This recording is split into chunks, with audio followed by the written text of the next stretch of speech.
Ukrainian Banderovich regime. On June the 3rd, the Investigative Committee of Russia ruled hideous crimes, as I said, explosions of bridges on the railways in the Bryansk and Kursk regions to be terror attacks. This is the essence of this regime. They say that we are ostensibly not rational, but they are terrorists. The official representative of the investigative committee, Svetlana Petrenko, noted that it is clear that the terrorists acted on the instructions of the Kiev regime and did everything they could so that more civilians were affected. That's their essence. The investigative committee, with the help of the Federal Security Service of Russia and Internal Ministry of Russia, continued the investigation. Actual perpetrators and organizers will be established and brought to justice. Civilians and civilian facilities of many Russian regions were under attack. On May 28th and 29th, the debris of Ukrainian drones damaged 3 houses in the town of Chekhov, the Moscow region, and 1 multi-story building in southeast of Moscow. On May 28th, in the Kursk region, following a detonation of a package, a 36-year-old local man was killed. On May 29th, the emergency room of a hospital was damaged. On May 30th at night, a mass drone attack on Kursk took place. A 27-year-old driver was wounded. On May 21st, Ukrainian drones attacked residential houses, 14 civilians wounded, including 4 children, in the village of Proletarsky, the Belgorod region. On June the 1st, the artillery shell hit a house. 1 woman was killed and a 12-year-old girl wounded. Overall, in the region, at least 22 civilians were wounded. On May 30th, the Banderovics launched a targeted strike with drones on the city of Novodruzhsk, LPR. In the DPR, the shellings and drone attacks wounded at least 3 civilians. On May 29th, following a drone attack against the city of Velashki, an 85-year-old woman was wounded.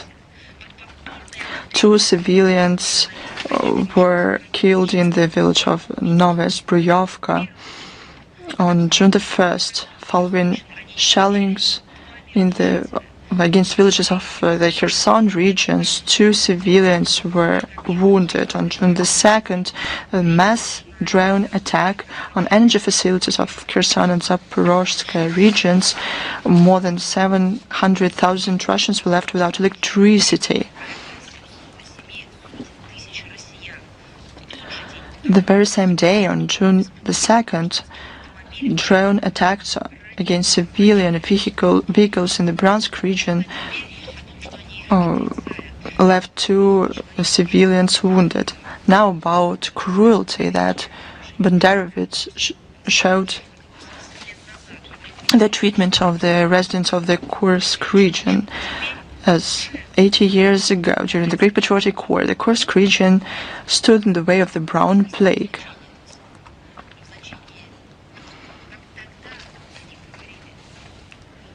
Back then, it was collaborations. Now we're talking about extremists. Residents of the Kursk region were subject to inhuman cruelty from Nazis of Zelensky and foreign thugs. According to the Investigative Committee of Russia, 313 people were killed by them. 794 people were wounded, including 26 children. 576 residents of the Kursk region went missing, including 4 children. More than 54,000 children were recognized as victims of the Ukrainian incursion. Ukraine still has 34 residents of the Kursk region who were took away with force. And they were subject to beatings, humiliations, threats to be killed. Some of them were taken to prison. But what for? Simply for the fact that they were civilians in Russia. But all of them will be punished. All of the perpetrators will be punished. The Russian courts continue to pronounce verdicts to the Ukrainian neo-Nazi and mercenaries for their military and other crimes. Long sentences are given to Ukrainian militants: Roman Bura, 16 years; Sergei Palayda, 15 years; Alexander Maslenkov, 16 years; Vadim Razgon, 15 years; Vitaly Soloducha, 16 years; Dmitry Senkevich, 15 years; Nikolai Popovich, 16 years; Valery Misharsky, 17 years; Dmitry Muntan, 16 years; Maxim Levchenko, 16 years; Vladimir Nikolenko, 16 years, for the use of weapons against civilians and Russian soldiers, and for preventing evacuation of civilians in the Kursk region. 29 years and 4 months in prison were given to the Azov militant Dmitry Kucherava. In March 2022, he, together with other soldiers, shelled from a mortar the village of Berdansk, DPR. 14 years in prison. Their absentia were given to mercenaries from Great Britain and Sweden, Gary Bonin and Jonathan Quantz. Both of them are wanted internationally. The investigation established the Ukrainian commanders involved in the shellings of civilian facilities in the city of Lvov on May 22nd.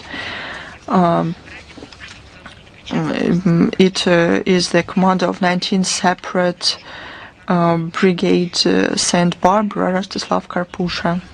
The Investigative Committee of Russia will continue to collect evidence to hold accountable all those Ukrainian Nazis and foreign mercenaries that are responsible for war crimes and other crimes. And now a few words about who sponsors these crimes and who's behind all of these crimes. The European sponsors continue to incite the Kiev regime to further escalation of the conflict, and they're mobilizing new resources for that. On May 27th, the Council of the European Union approved the Security Action for Europe instrument that will provide up to 150 billion euros that will provide urgent and major investments into European and Ukrainian defense industries.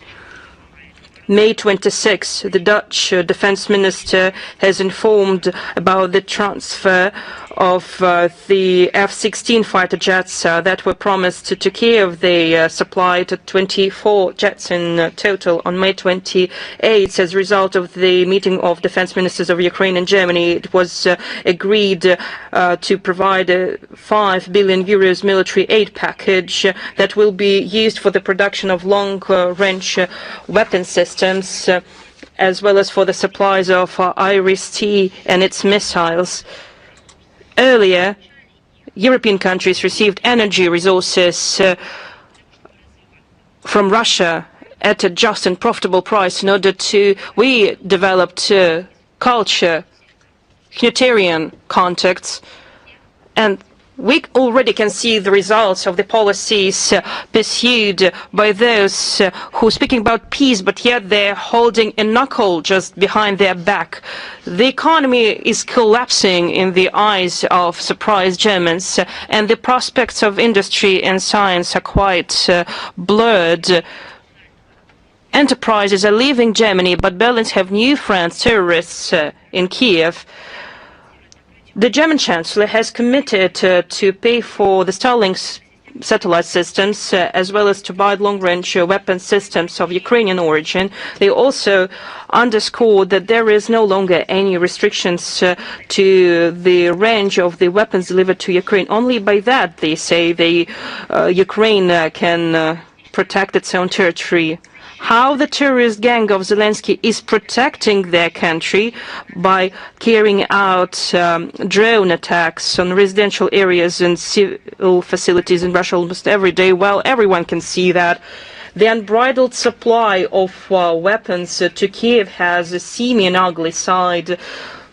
There are more and more information that weapons have disappeared in the unknown direction. In particular, Americans have information that Kiev stole $12 billion from all the financial assistance provided by Washington to Kiev. They report that nearly 30% of the supplied weapons and military hardware hasn't reached the armed forces of Ukraine, and the most part of it has ended up in the hands of international criminal and extremist groups. And now a few words, I don't know even how to say it, luckily or unfortunately, I think everyone will have its own way to describe it. I'm talking about the so-called voluntary mobilization. Amidst the frantic attempts of the Bankovest Street to make up for the losses in the armed forces of Ukraine, the voluntary mobilization of the Ukrainian youth has failed, as it was stated by the deputy head of the office of the President of Ukraine, Pavel Polisa. 2 months after the launch of the enlistment program for Ukrainians aged 18 to 24, only 400 people applied. The young Ukrainians do not want to die for the junta. Do you know why? What is the reason for that? Because the Ukrainian government shows total disregard for them, whether they are alive or dead. When we offered the Kiev regime to take the bodies of their soldiers, they rejected even the fact that Russia offered them to take Ukrainian nationals, as if they were wriggling as snakes on a frying pan. And now we have stated that Russia is ready to transfer 6,000 bodies of fallen Ukrainian soldiers. What Zelensky said after that? He just denied them. He doesn't understand that Ukrainians are of no need to the Bankovest Street, whether they are dead or alive. Zelensky has put restrictions on 16-year-old teens to cross the border of Ukraine. 16-year-old teens.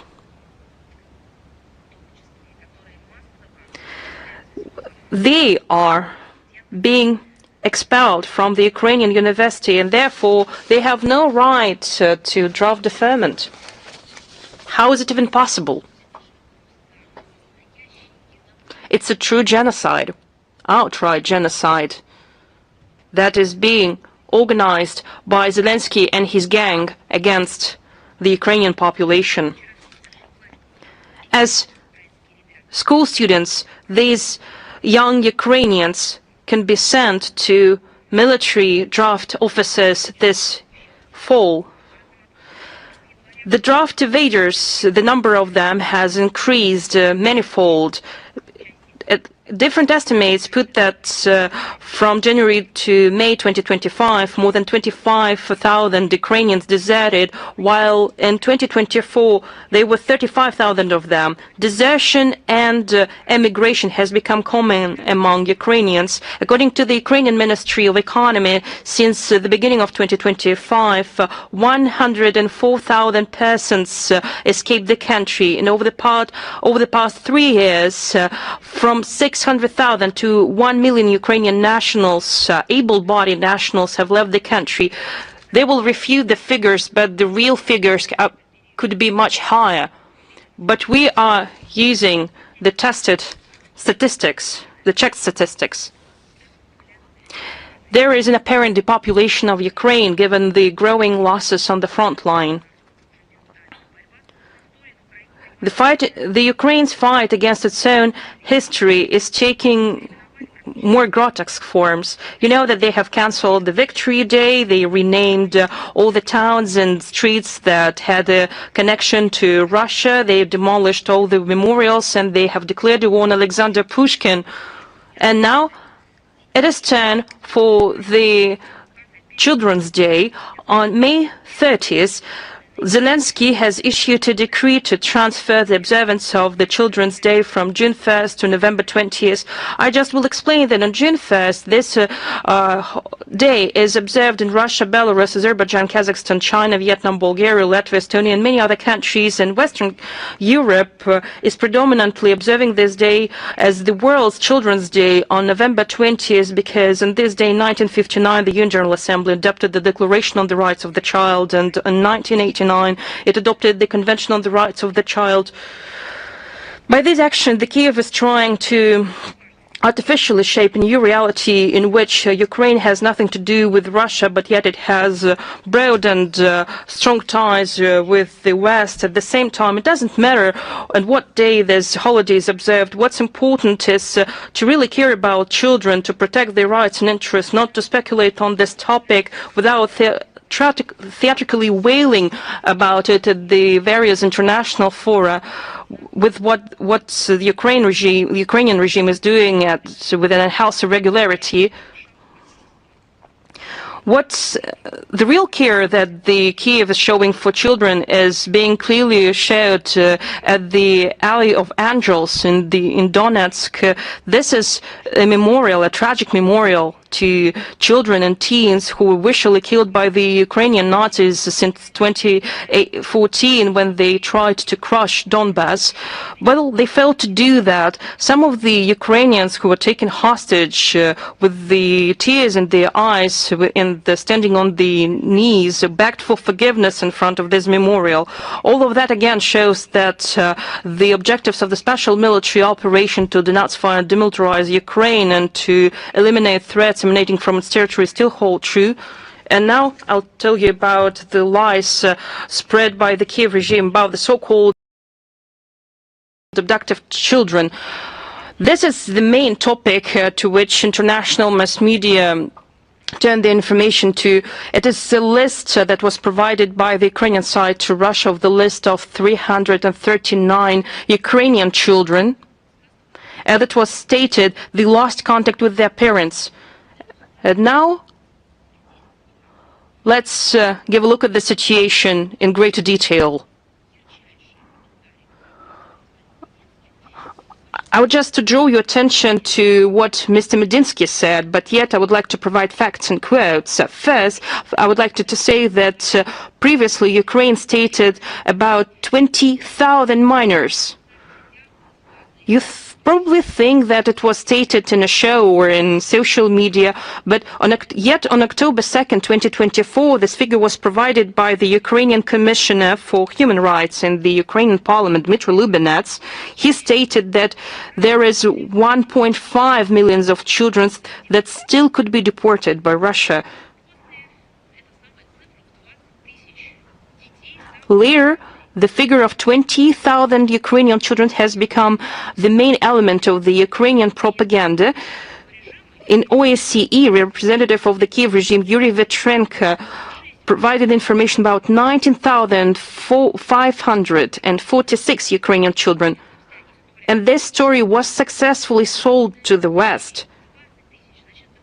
And they didn't provide any details. 20,000 means 20,000. And this figure of 20,000 Ukrainian children can be found in the resolution of the European Parliament on the return of Ukrainian children forcibly transferred and deported by Russia that was approved on May 8, 2025. This resolution has a number, and we will put reference to it in the text of the briefing so that you will read all the lies spread by them. Second is an obvious and public element of the Kiev's PR strategy. The issue of children was used by the Kiev in order to push through the International Criminal Court illegitimate decisions about the arrest warrants against our high-ranking officials, which has brought another discredit on the International Criminal Court and again demonstrates that the Kiev regime spreads lies. This story has been going on for years, and they have been using this topic at different international platforms. They have mentioned those 20,000 of Ukrainian children without providing any evidence, without providing any document. And again, this narrative is being successfully sold to the West. The Council of Europe has been working hard to create another pseudo-justice body, some kind of a special tribunal. They even appointed the former Icelandic official, Tordis Gylfadóttir, as the special envoy. Just can you imagine that? They invented it, a special envoy on the situation of children of Ukraine. They obviously has nothing to do. 20,000 of Ukrainian children, and that's the work for the special envoy of the Council of Europe. The Kiev regime had so many opportunities. Well, they stated about it 3 years ago, but they had so many options to provide some kind of a list, to provide names of children, to explain what children they were referring to all this time. They could do that through the mediators that are actively involved in various humanitarian processes. They could directly hand this list through a Ukrainian embassy in any country, through an international organization. They have done nothing. But raising this issue at the peace negotiations in Istanbul by publicly raising this issue in all channels of information, including Western mass media, representatives of the Kiev administration were able to demonstrate the public profile of how they're caring for children. But in reality, they show total disregard for them as for other residents of former eastern regions of Ukraine and for all Ukrainian nationals. And I just would like to give you another quote. Zelensky, he said that in November 2021, and I quote, "Not all representatives of people are people. They are beings," he added. He stated that it was his opinion, and he was referring to residents of the East Ukraine. Today, Kiev authorities are instrumentalizing the narrative of Ukrainian children by turning it into a show. Who are these people? Are they caring for them by telling fairy tales about them, or are they beings and they are ready to do everything with them by sending them to suicidal storms, closing borders for them, drafting them to the battlefield, regardless of their age? And now I will tell you about the real work, because in reality, no child was abducted. Russia is getting children out of the shelling area and evacuates them to a safer place. The armed forces of Ukraine are regularly attacking places where children are gathered. For example, in September 2024, the armed forces of Ukraine attacked Kamenka-Dniprovskaya and Zaporozhskaya region. They attacked a school where there were 106 children. Luckily, there were no victims among them. On March 7th, 2025, the Ukrainian soldiers shelled a kindergarten in the frontal area of the Zaporozhskaya region. When they're launching missiles there, do they even think who these children are, who their parents are, what are their family names, what ethnicity they are? Well, they have no care. They don't care about it. Russia is saving orphans and minors who are left without parental care and the care of legal representatives. So we act in the legal field in line with the international agreements, and this process is successful. But for some reason, the Kiev representatives forgot to mention it in Istanbul. I already mentioned that thanks to the 24/7 work of the Presidential Commissioner for Human Rights, Maria Zakharova, 101 minors from 81 families reunited with their parents or blood relatives living in Ukraine or in third countries, and Russian children returned to our country again. The Kiev authorities forgot to mention that. I would like to underscore again that the Russian side intends to implement all the reached agreements in full responsibility and will give a closer look to the list of names that were handed by the Ukrainian side. It is likely yet that it will be found out again that persons placed on this list are not in Russia but yet in the West. Do you remember? It happened in April 2024. For those who forgot, I will explain. The head of the National Police, Ivan Vygovsky, admitted that 161 minors that were earlier searched by Kiev in Russia were in fact in Germany.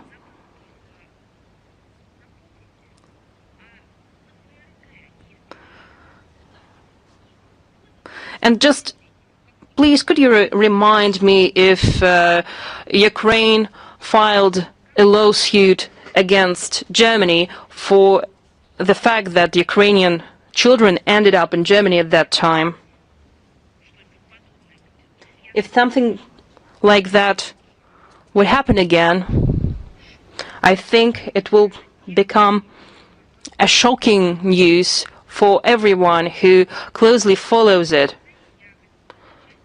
You know, I would like to finish this part by quoting the prominent Soviet writer and playwright Yuri German.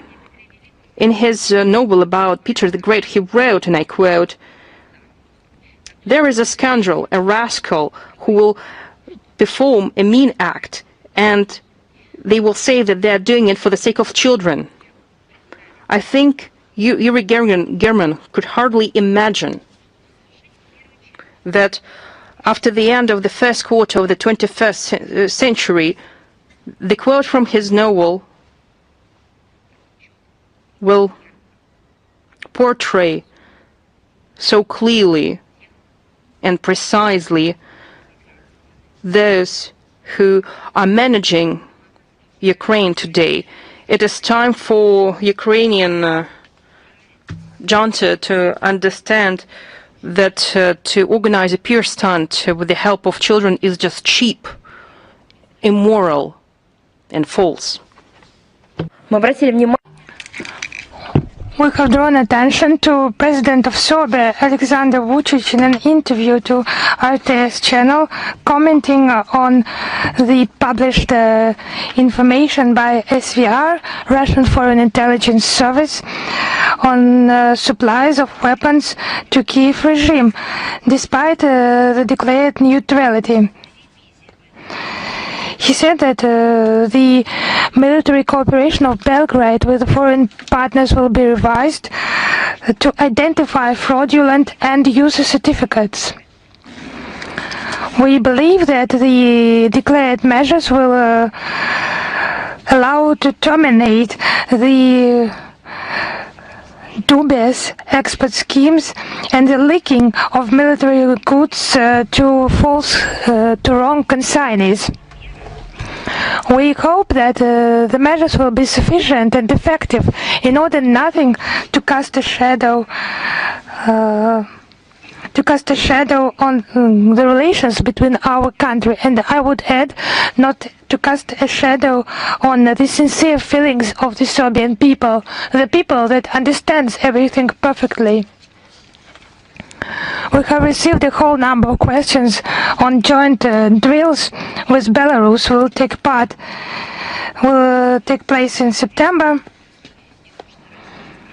It's formulated in this question. The countries that are rival to Russia have already launched a campaign to denigrate this, and Poland has announced response drills.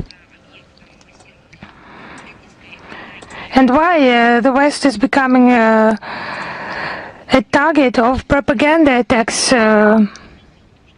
by rivals? I will reply this question. During the previous briefing, against the background of growing tensions in Europe, NATO countries are growing provocative military drills near the Russian borders, and the major attention will be paid by the alliance is paid to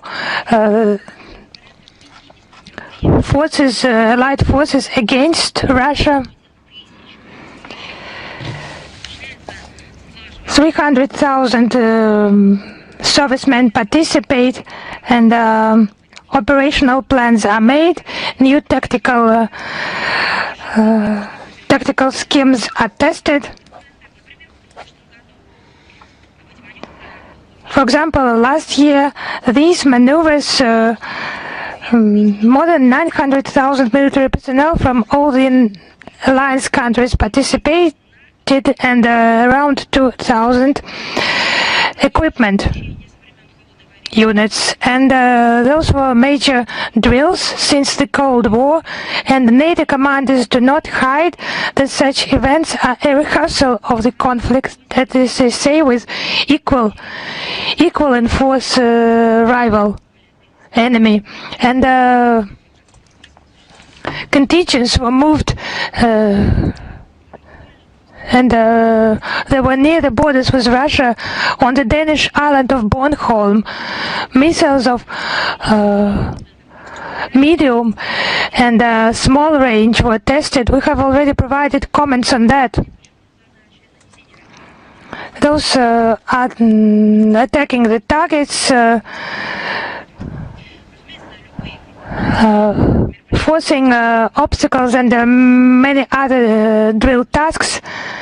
It all is the growing risk of military incidents and destabilizing the security situation. We keep an eye on that. We follow that attentively in this context, and these drills and joint drills with Belarus, their main target is to strengthen the regional military group.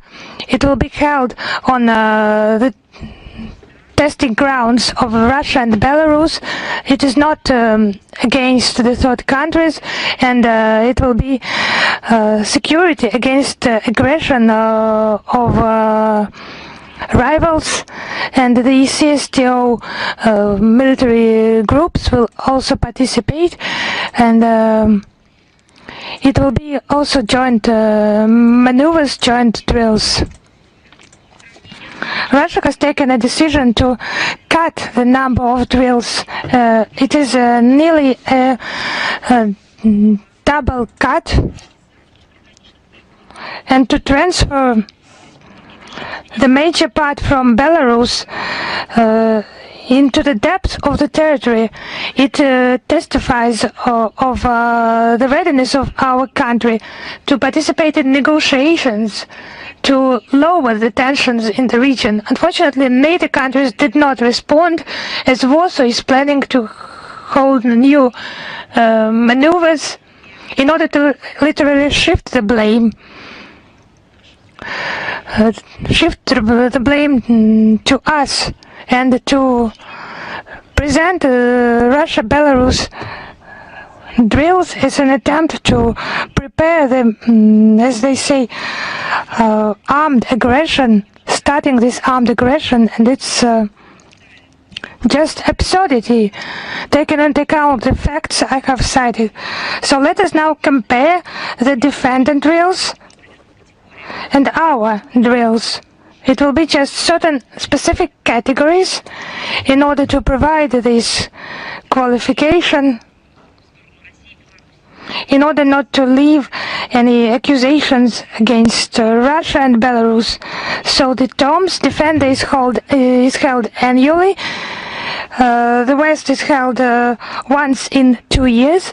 However, in 2025, it did not take place because of the decision of Moscow and Minsk. The duration of Defender is bigger. In Defender, it's 32 countries, and the West, it's just 2 countries. Taking into account the CSTO drills as well, it's 5 countries. And here it's just up to 5 countries. According to the scale, Defender is 25, 90,000 servicemen, and the West, it's 25,000, so it's many times smaller scale. It's 15 times smaller.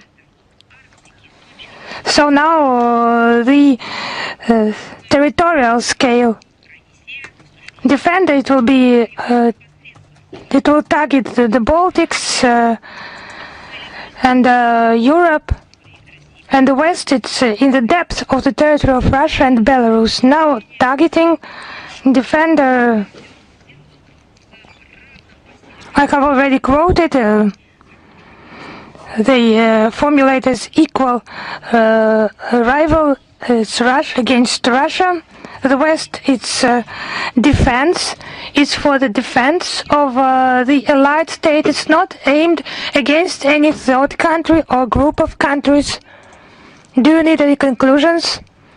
On the basis of those facts, I think everything is absolutely clear. Regarding the second item, in the question, many questions on informing on the data. I think it will be commented by our Ministry of Defense, Russian Ministry of Defense. We move on. Just have a look. This hybrid war is actually according to some other rules. Someone says even without any rules.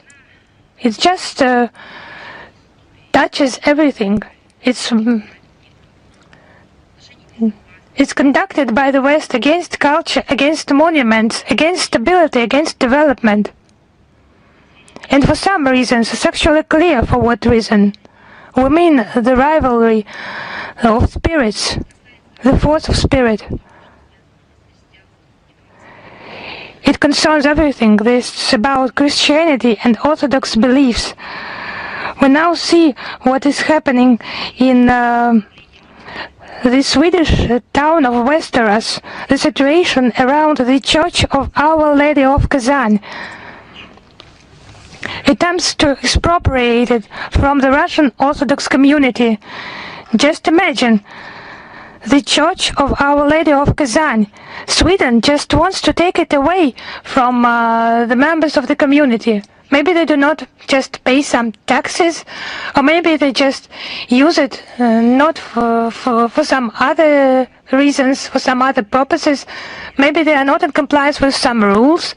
It can happen, but no, that's not the case. They just want to take away this church, the Church of Our Lady of Kazan, for security reasons.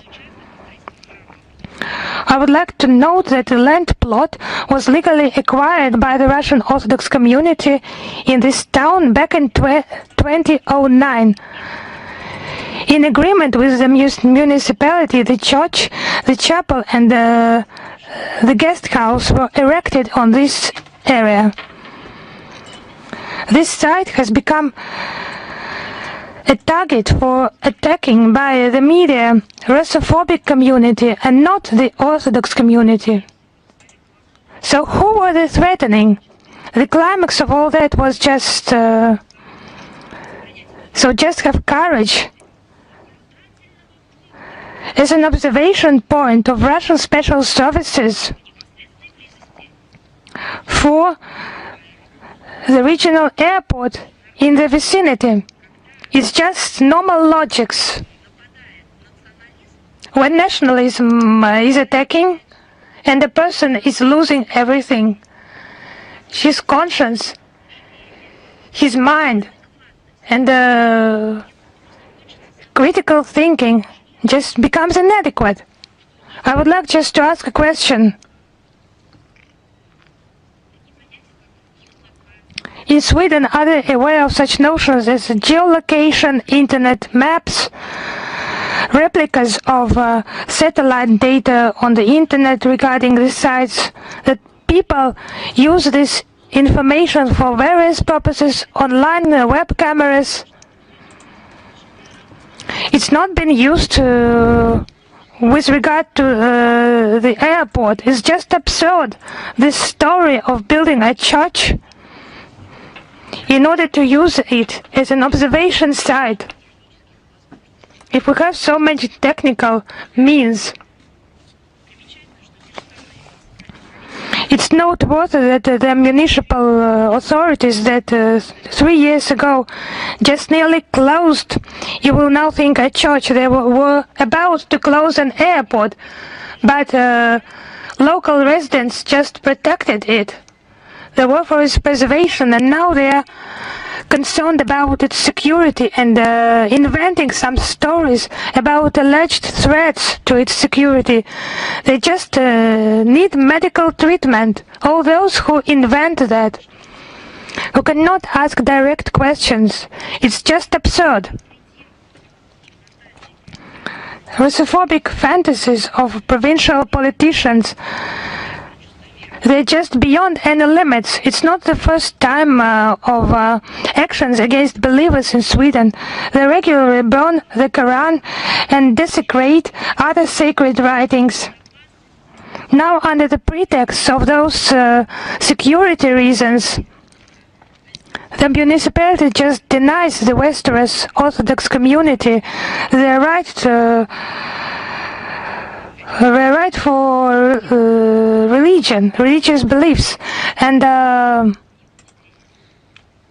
we just hope that this shameful practice, shameful for Sweden, will not be implemented. Actually, all people are different. In Sweden there are good and bad people. I hope there are more good people, and those who are bad, they will become better, but like in any other country. But it's just such a shame for the entire Sweden. It's a horror they have invented. As if there is no one who can say that it's not worthy of a country that has maybe says it protects some high ideals, the freedom of speech, the freedom of religion. But there is also good news. With the support of the Red Cross in Mongolia and with the support of the Russian embassy in Ulaanbaatar, there has been an expedition organized for the search of Russian soldiers who died in 1939 during the battle near the Khalkhin-Gol River. It is called the Khalkhin-Gol Our Glory 2025.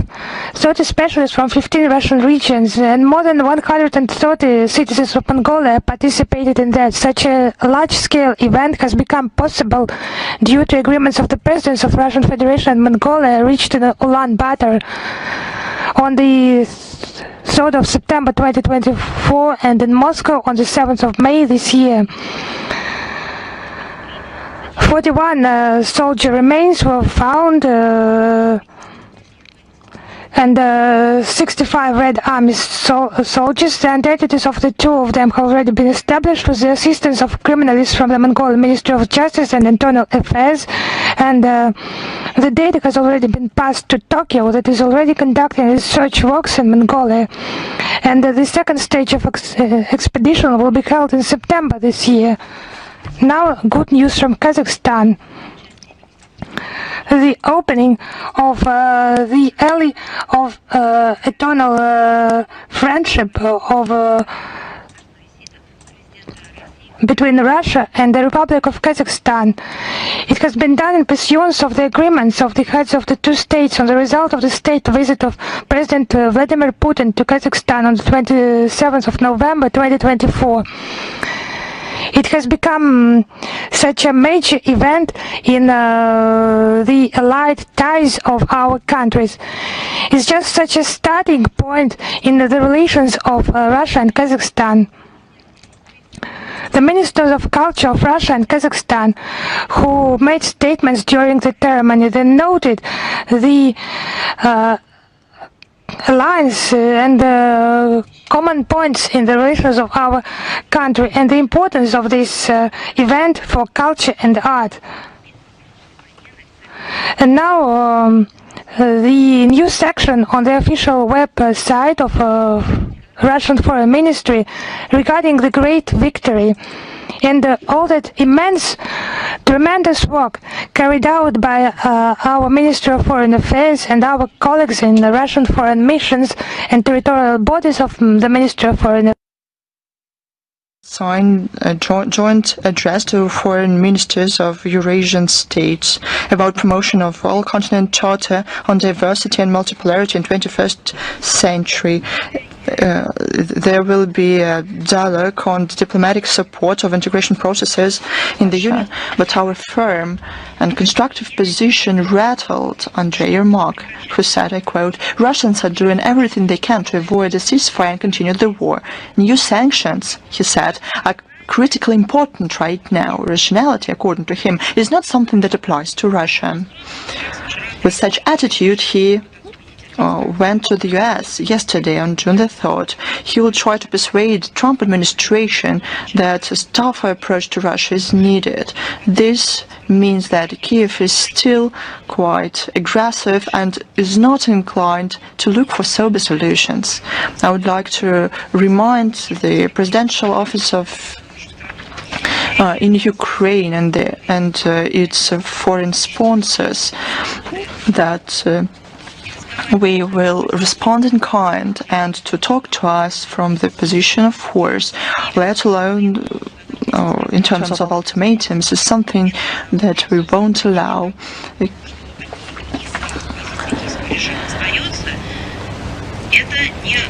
The adequate understanding of the situation and responsibility for the future of the country is not something that applies to the Ukrainian Banderovich regime. On June the 3rd, the Investigative Committee of Russia ruled hideous crimes, as I said, explosions of bridges on the railway. Viewed and read by tens of millions of users around the world. Now, an important date, it was 6th of June. Marks this day, the whole world celebrates the Day of the Russian language. The artwork of this great poet and writer, who is considered for a reason a founder of the modern Russian language, combines the people's speech with the elegance and perfection of the high culture of thought. He managed to make his works universal. Thanks to that, even now, readers are touched by his works. The Russian language is one out of 6 official languages of the United Nations, and since the establishment of the UN, plays an important role in the development of the international dialogue.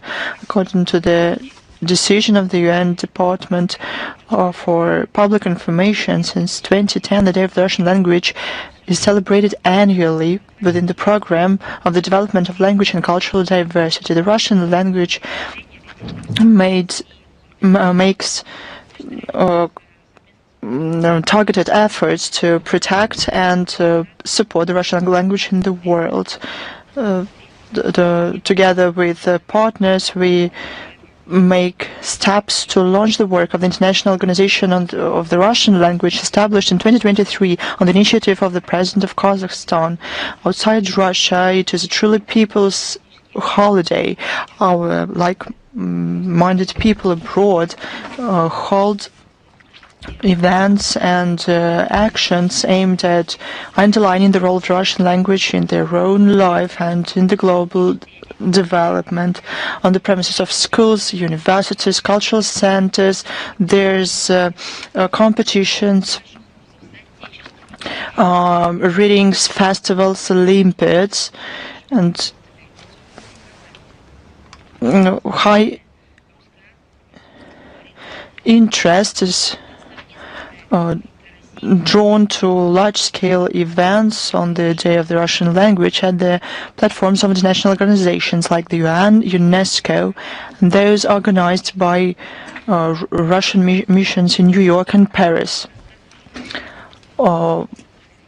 There's an exhibition, the Russian alphabet, in the pictures of Maria Zakharova. We'll talk about it in greater detail in the text of our briefing. It will include links. We'll talk about more events to celebrate this holiday at the official accounts of Russia's foreign ministry.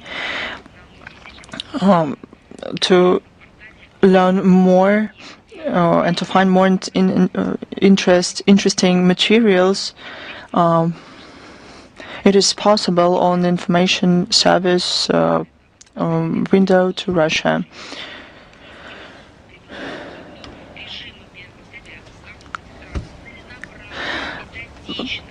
I cannot but note that today the Kiev, Chisinau regimes, authorities of a number of Western countries tried to destroy the Russian language, culture, and everything Russian.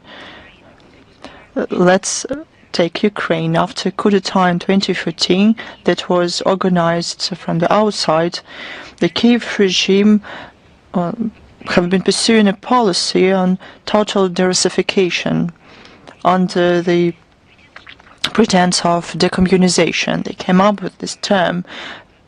Those are not only restrictions, it's a full-fledged war. They barbarically banned the Russian language in the communication between people, in schools, on the streets. They prohibit books, burn them down. The world saw something similar in the first half of the 20th century in Europe. Do you remember it? It was called Nazism. The Kiev regime, under the leadership of Western masters, show the world their true colors. The most terrible thing is that those who talk about human rights and values, now they talk about it less, to say the truth. They even start to mention less the values. We see the collapse in the West. However, they encouraged all this impunity. They turn a blind eye on these barbaric neo-Nazi actions. They contribute to the Russophobe hysteria in their own countries, and they made up reasons like security or political correctness.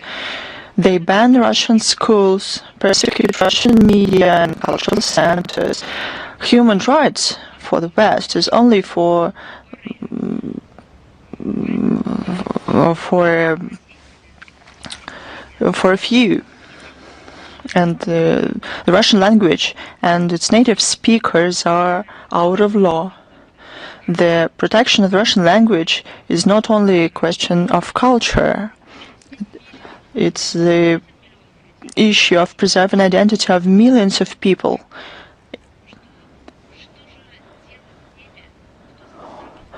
What are we to do with those who have been creating the richness of the culture of our country for centuries? A lot of Russian compatriots live all over the world, and Russian is native for them. It's the issue of responding to Nazism, to protecting our meanings and values. We will do everything we can to inform the whole world about the facts, to demand from the international organizations to give evaluations on this genocide. And we have a language to speak, and to speak beautifully. We announced, as you know, the Nizhny Novgorod is hosting on May 5th, 6th a global digital forum. It will be participated by more than 2,000 foreign guests. I would like to announce a section that our department is in charge of. It is called the Responsible Fact-Checking in the Era of Post-Truth, New Possibilities for Cooperation. The discussion will be participated by foreign journalists and experts from Turkey, France and Ireland. In November last year, Moscow hosted the second international forum dialogue about fakes 2.0, organized by NGO Dialogue Regions with the support of the Foreign Ministry of Russia. The key event of the forum was the presentation of the concept of the International Association on Fact-Checking, including the Code of Responsible Fact-Checking. These global initiatives emerged as a response to never-ending flow of fakes, disinformation campaigns, and pseudo-fact-checking promoted by the West. Today, it includes more than 55 experts from 20 countries. We hope that the Global Digital Forum will become annual and will give impetus to establish and deepen international cooperation in this sphere. I'm ready to take your questions. Please, is the International Affairs Journal with us? Good afternoon, Madam Zakharova.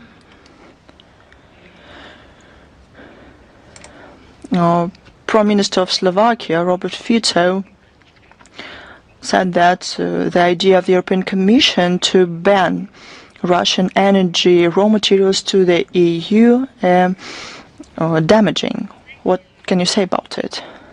We saw those quotes during the conference of conservative political forces on May 29th in Hungary. The president of Slovakia, criticized the economical damaging EU strategies, like banning energy supplies from Russia. I think this is one more reason showing that everything is timely. There's nothing surprising. Russia ensures 2/3 of gas demands, and it ensures 90% of oil, 100% its nuclear power.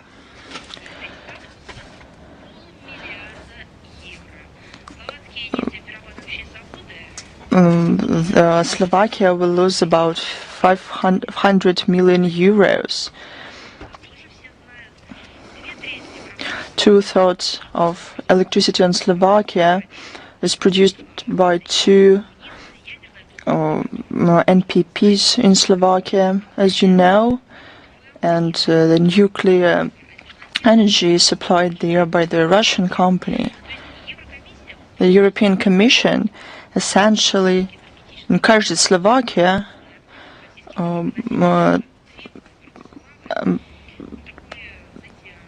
to be in an energy collapse. And all of this is done under the mottos of human rights, development of the European continent, and a brighter future. This is the aspiration to harm everyone, Russia, not only Russia.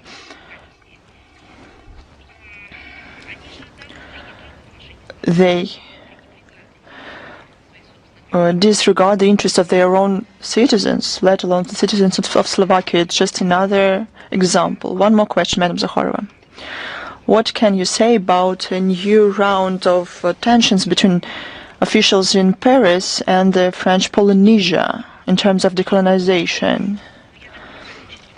As I understand, we're talking about the special meeting of the WION Committee on Decolonization that took place on May 21st to 23rd.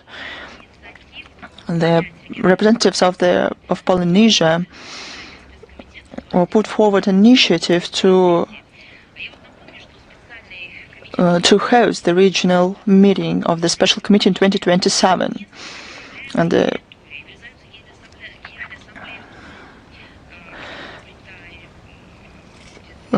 in the UNJ resolution of May 17, 2013, confirms the right of the people of the archipelago for self-determination and independence. However, Paris ignores this.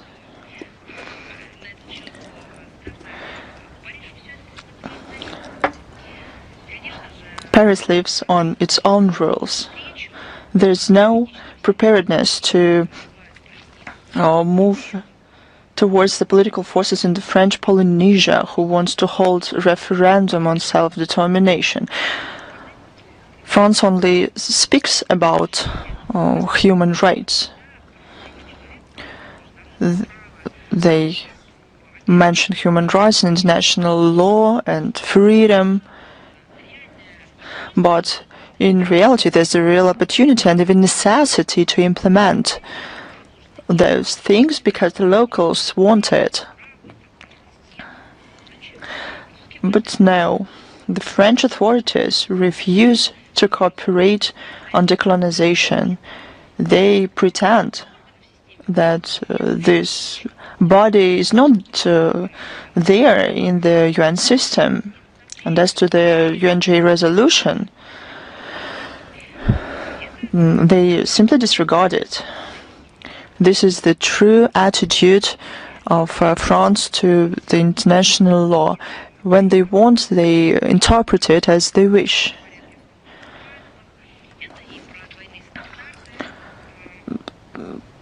They show double standards that are a part of the rules-based world order. If we look at what is going on, France, more and more often the situation comes to the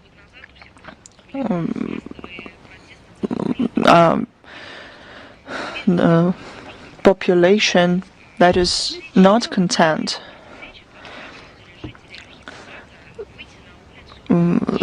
1 year ago, there were mass protests in the New Caledonia. Then there was a situation on Martinica with protests caused by social and economic issues. They even turned into clashes with the police.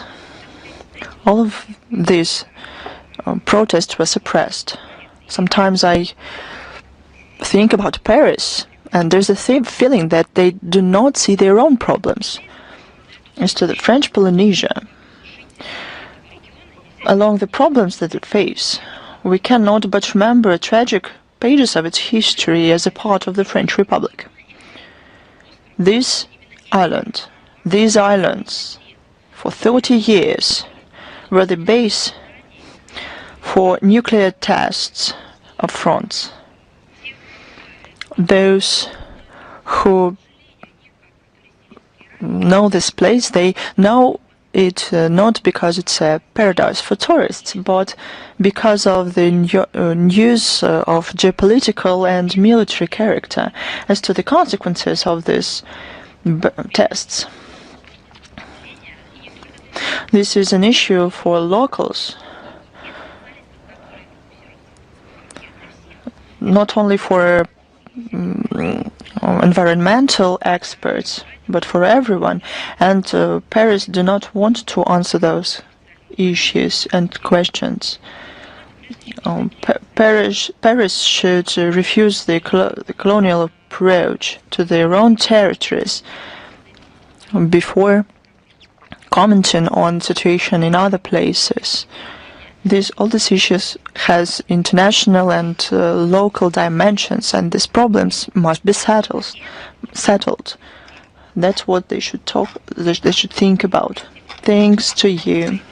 Is Rita with us?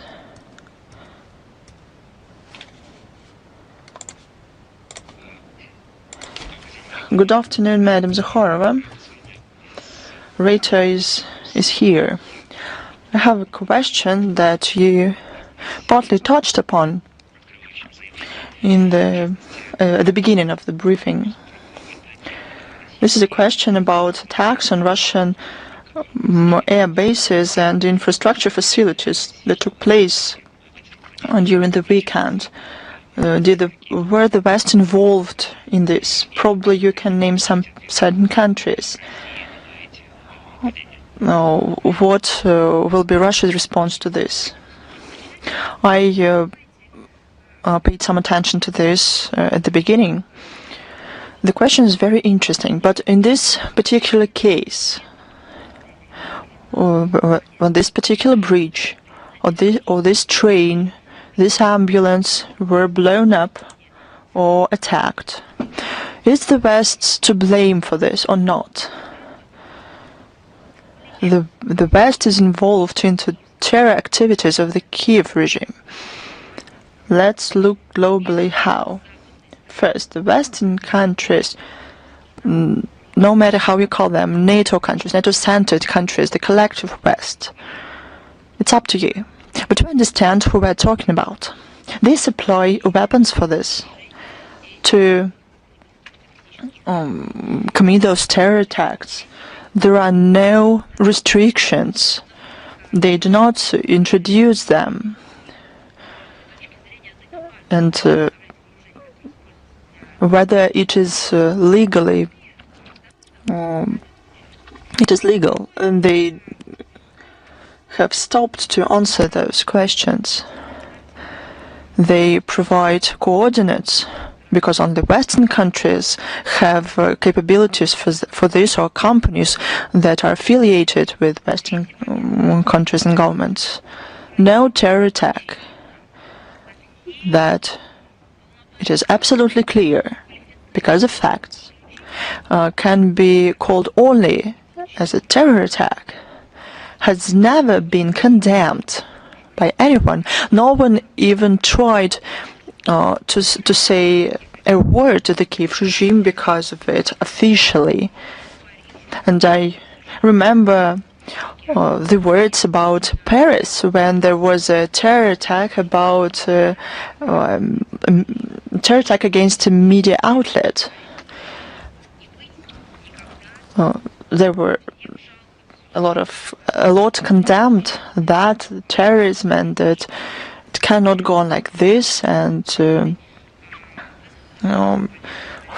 foreign minister joined in and said that journalists cannot be subject to terror attacks. But did Paris say anything about the killings of journalists by the Kiev regime? No, nor individually or at any platforms. They could have told within their international commitments, but no.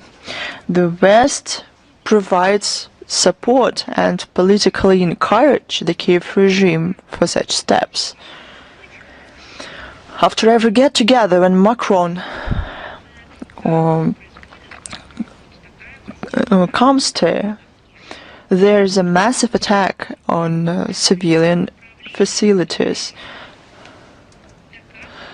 This just shows that the West directly or indirectly participate or involved in these terror attacks. And I mean those terror attacks that are committed against Russian civilians, people, journalists, Russian infrastructure. Спасибо вам большое. Thank you very much. Thank you.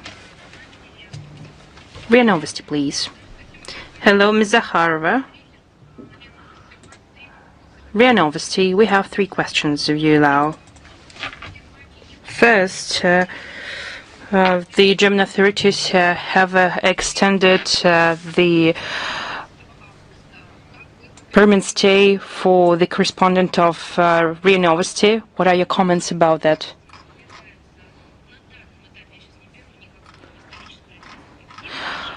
I just wouldn't like to dwell into the history of the question, but today, in the past month even, it's not RIA Novosti that is being pressurized and discriminated by the German authorities. Earlier we haven't commented about it. The same situations is being developed with regard to journalists of Channel 1. They're also operating in Germany. When it became clear that it's not a mere coincidence, it's not just a technical problem, it's a clearly policy being systematically pursued by the German authorities with regard to Russian journalists in order to prevent the normal operations, we have decided to take measures in response, symmetric measures. Well, it doesn't matter, but measures in response will be taken with regard to German journalists that are credited in Russia and that are working in Russia. We kindly ask the German embassy to convey our words to Berlin and to notify the German Society of Journalists that Moscow is taking and will take measures in response with regard to German journalists. So when these measures are taken, no one in Berlin and in other cities of Germany, that the poor German journalists have faced unjustified actions of Russia. We have proposed so many ways to solve the situation, but they didn't help. And right now we are developing responsive measures that will be developed and implemented quickly.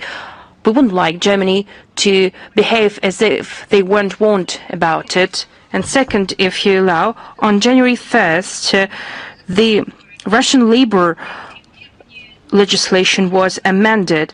In particular, it is about the work of foreign companies and representative offices with regard to the ability to hire Russian nationals and nationals of third countries.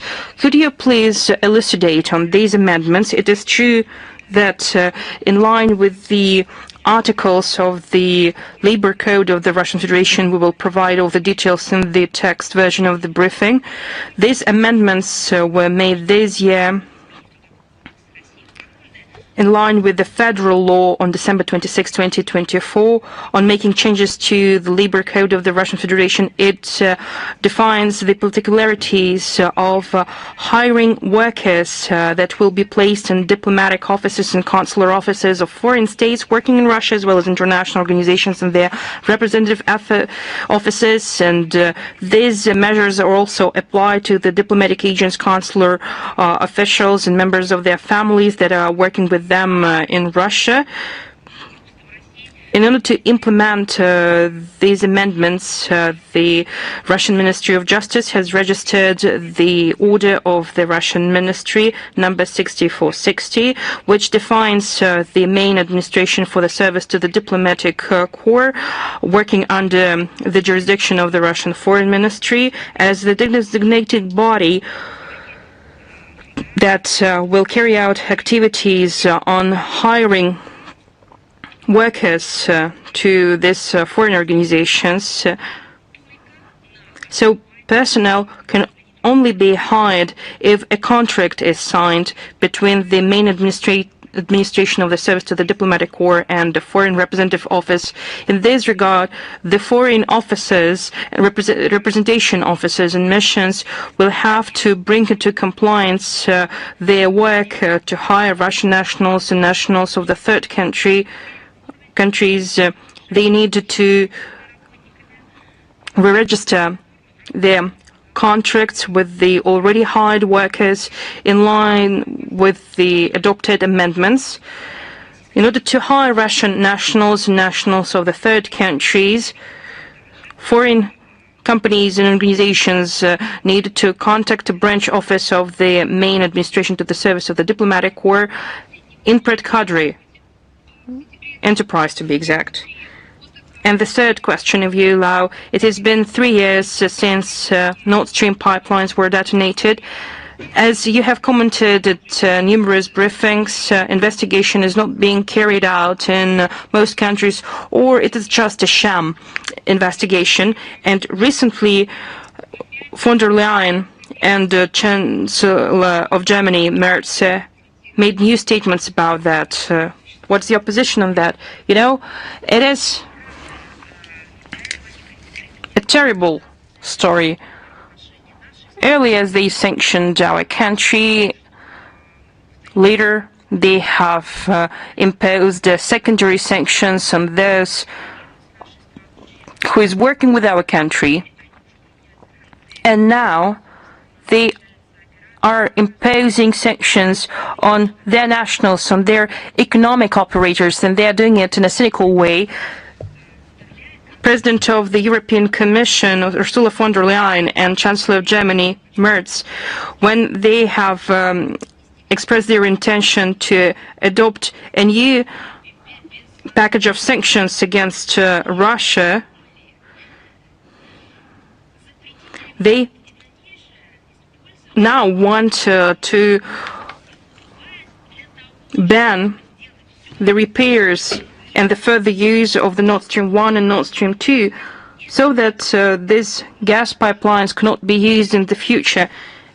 It is so horrible. I'm not just explaining why these pipelines matter, but first, German businesses and technologies were used there. We are talking about German economic operators, and now they forbid them to carry out all the necessary repair and maintenance works of what they created. It wasn't created by von der Leyen and Merz, it was created by ordinary German people with their investments, with their aspirations. Second, just imagine, there were explosions on the Nord Stream 1 and 2, and there was an environmental disaster. Just imagine what would happen with environment and with security.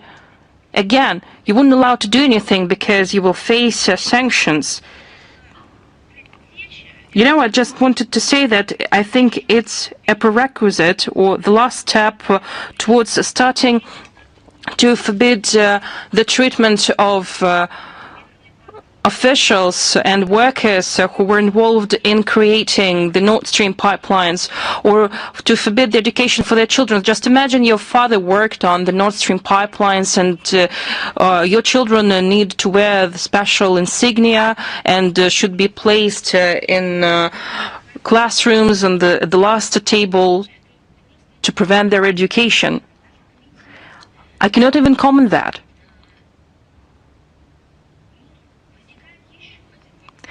However, there is another question which bothers my mind. It inflicts an economic damage to Germany and to the European Union in general. But it is a blatant problem with logic, misanthropic logic, because if they're following this logic, they're just hating humanity in general. I have a second question, but I still want to ask, what's going on with the investigation? They are rubber stamping sanctions so easily, but what's going on with the investigation? I recall we provided all the details and comments on the investigation in April 2025. The prosecutor services of Sweden and later the police of Denmark have closed investigations in February 2024, citing the lack of evidence. Well, it's just a mere pipeline and it detonated. That's just not important. for Northern European countries. And in September 2024, then Chancellor of Germany, Olaf Scholz, stated that we wanted to hold accountable those who is responsible for that if we're able to catch them. You can count on that. He promised it to German nationals, and he wasn't re-elected after that. At that time, he qualified the detonation of the gas pipelines as an act of terrorism, and he called on security services and Prosecutor General's office to carry out investigation without taking into account interests of somebody. Again, it was stated by Olaf Scholz in September 2024.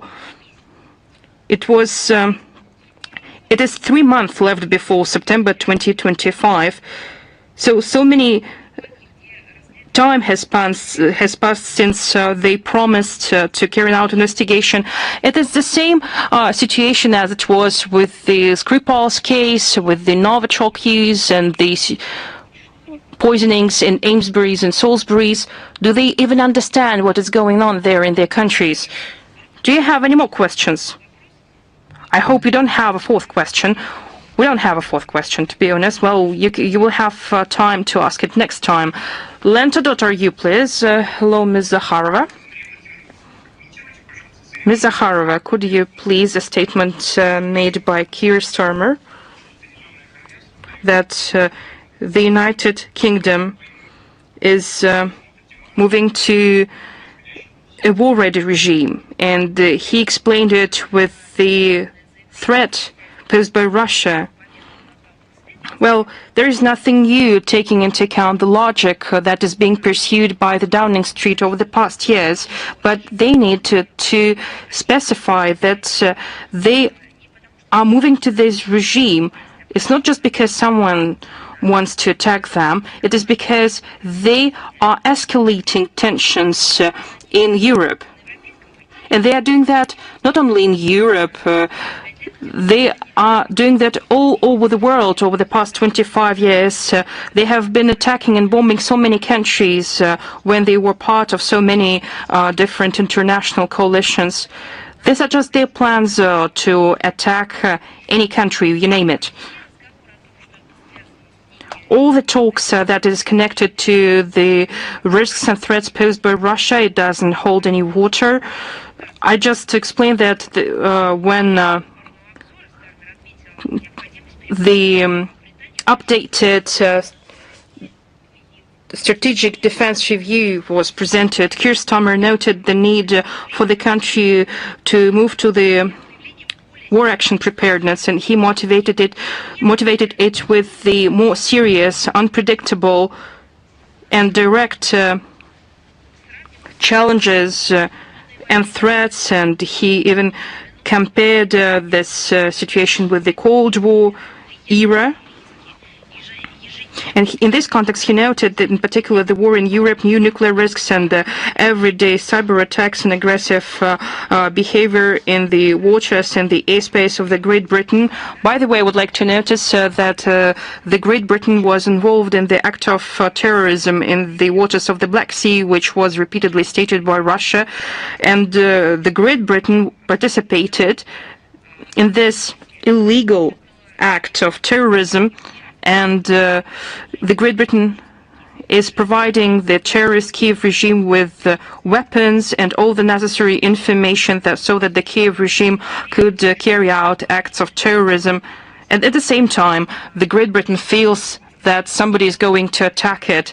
In Russia is qualified as a direct and real threat to London and to its allies, due to the large-scale invasion in Ukraine, as they write, which clearly demonstrates the intention of Russia to use military force to achieve its geopolitical goals, to reinstate its sphere of influence in its closest neighborhood, and to destroy the international world order.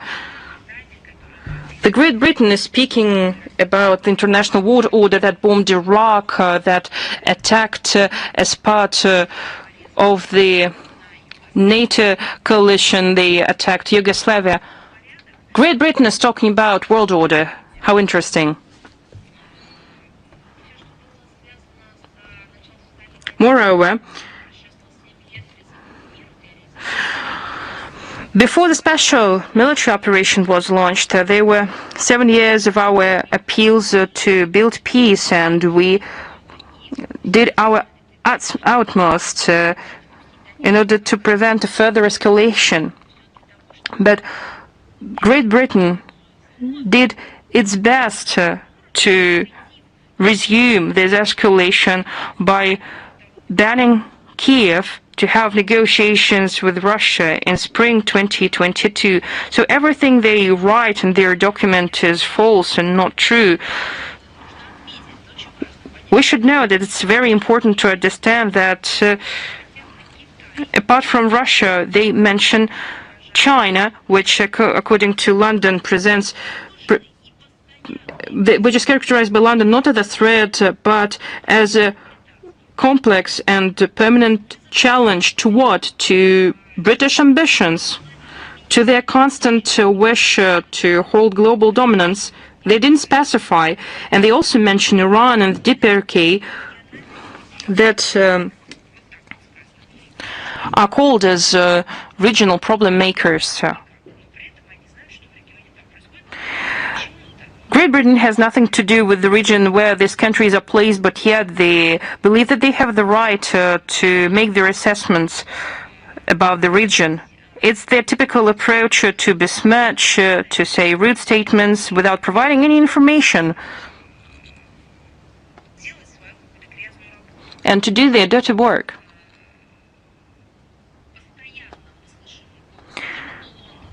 We have always been hearing the voice of London in inciting NATO countries and countries of the Western Europe to take another package of anti-Russian sanctions. I believe that this concentrated and special demonstration of alarmism by Keir Starmer is the desire of the Labour government to hide their own miscalculations. It's a pure stunt,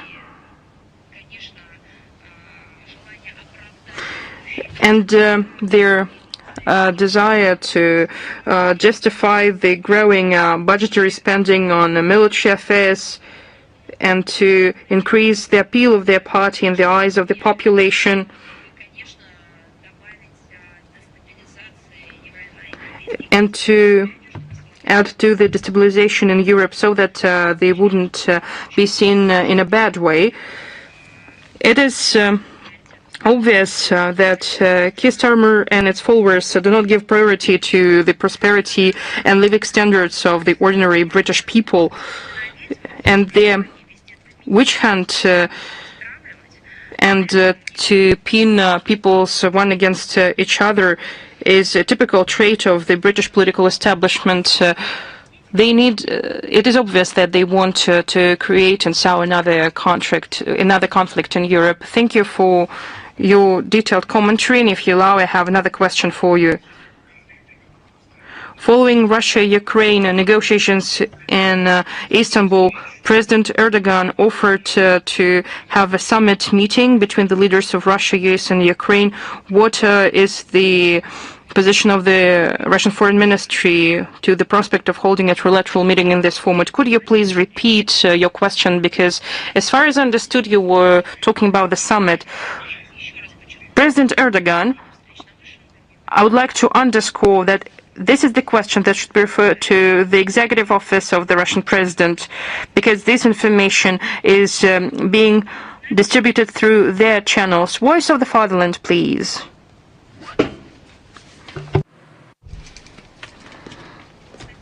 Voice of the Fatherland, are you with us? Yes, hello, we are here. Madam Zakharova, Vladimir Putin has recently signed a decree on the detriment done by Western countries and foreign actors to the Russian Federation. Does the Foreign Ministry has specific information about this harm done? I would like to highlight that in this decree, in this document signed in May this year, there is an order to the prosecution authorities to conduct their activities. It's the scope of responsibility of the prosecution authorities, and the responsible body is the Prosecutor General's Office of Russia. And it's about monitoring, establishing monitoring and creating interaction with other state bodies before the 19th of June 2025. If after receiving a reply from them, you will need some details from us, who will respond to your question. Now our second question. The role of the UN in the settlement of the Ukrainian crisis, the growth in UN representatives, number of missions, maybe UN peacekeepers and troops on the territory of Ukraine. Is it to be estimated at as a negative development? So as we have mentioned, there are mechanisms and steps, some of them taken by the Security Council, some of them additionally agreed. It has all been documented, but I repeat, it's not the UN secretaries that make such decisions. It's member countries that allow the Secretariat to implement them. So do not think that some statements by the Secretary General will be made. We will just be notified. No, it's just the adoption will be done by member countries in a working order, and it has no relation to Ukraine at all. I'm just describing the procedure to you, and there is no basis to comment what you have mentioned in the context of Ukraine. Thank you. Thank you. Is Ukraine.ru with us? Yes, hello, Madam Zakharova, Anna Cherkasova, Ukraine.ru outlet. How would you comment the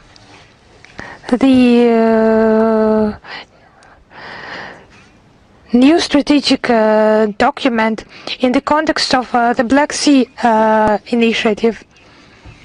Yes, actually, it is to become the basis of some strategy with regard to the Black Sea region. Of course, it's a strange document because everything is shocking there, including its tone, because Brussels, maybe because it has too many political ambitions, maybe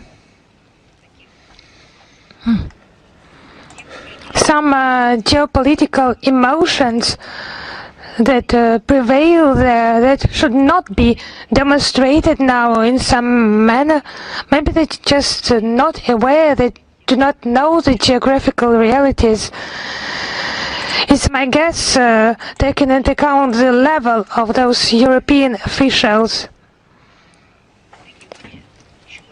So the strategic document adopted in Brussels, that is to determine the policy, further policy in the Black Sea region. I just remember very well Liz Truss. Back then she was Foreign Secretary in the UK. She said it's more convenient for them just to take the fleet to the Baltics via the Black Sea. Back then it has become clear that something went wrong in their noble family. You just needed to have a look at the map and see where the seas are situated. Now I have a feeling that they are lacking professionalism in their approach. The Sea states, EU candidates for the EU accession, they just face this fact. They did not participate in its development.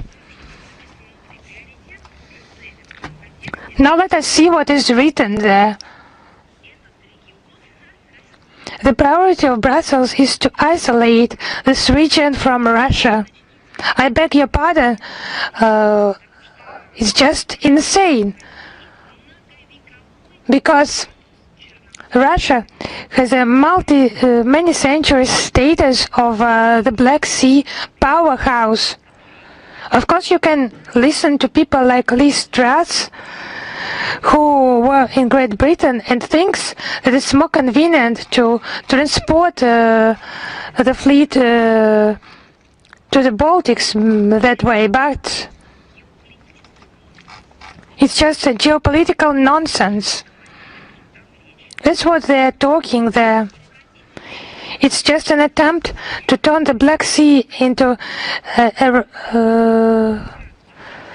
territory of rivalry imposed by the European Union to the Russian Federation. I have just answered a question about Keir Starmer statements about the necessity to prepare for the war. So they have just started this aggressive stage, this painful stage. They want to start some new story on the European continent. It's just some insane thoughts. It's provoked by their mad thoughts.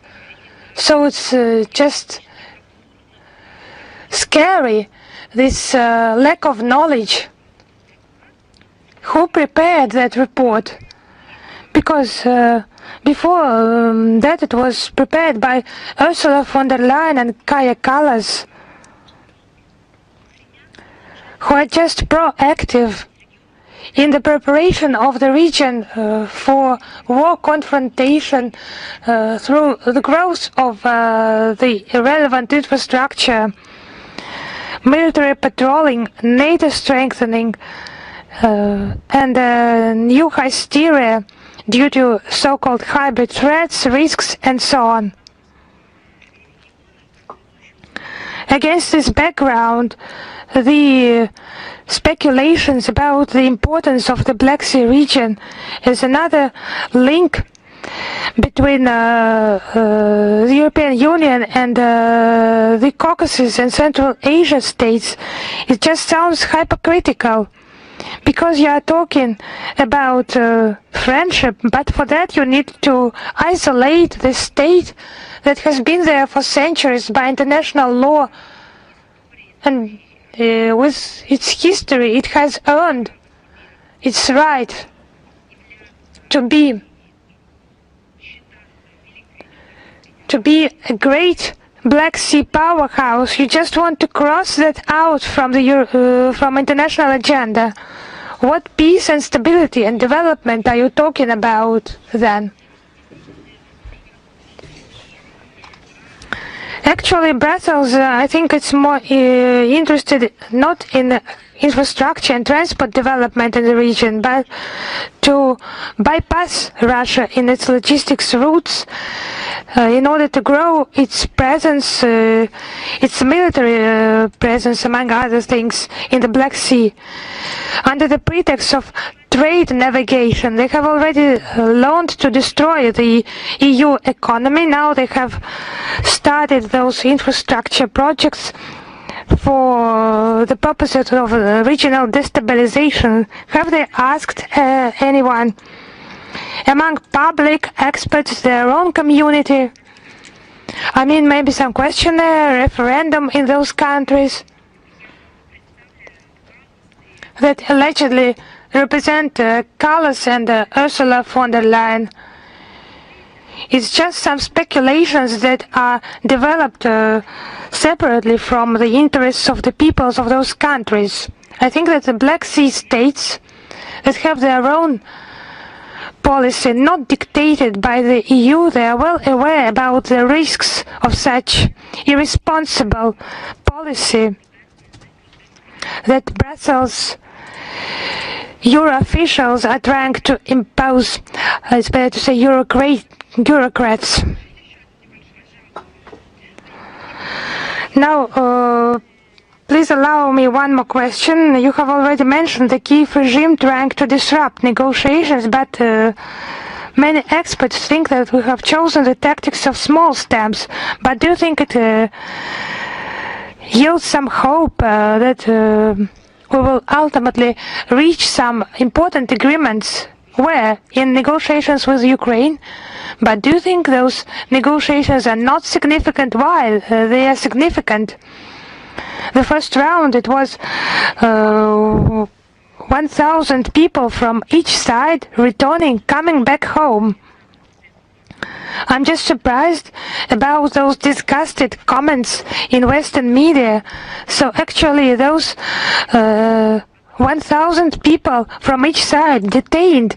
The exchange has been implemented, actually, and it's absolutely unconstructive, softly speaking, and terrorist nature of the Kiev regime is just a colossal result.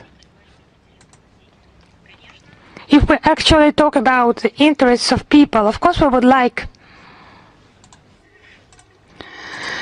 these to end as soon as possible. It's about the hopes and aspirations of our country more than anyone else, because our country has been trying to reach the entire global community for 7 years,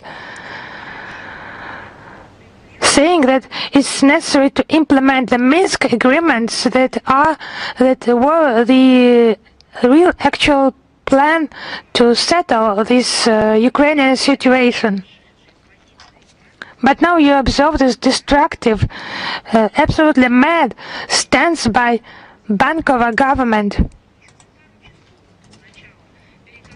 It had just been 2 hours before the start of negotiations.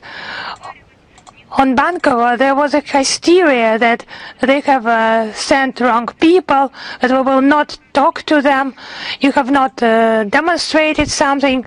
It's just a new hysteria every time. In these conditions, we just need to highly assess, positively assess the achievements of those negotiations. Now they cannot say anything positive on Bankova. Just start the implementation of those agreements. Instead, there are just accusations, some other new lies.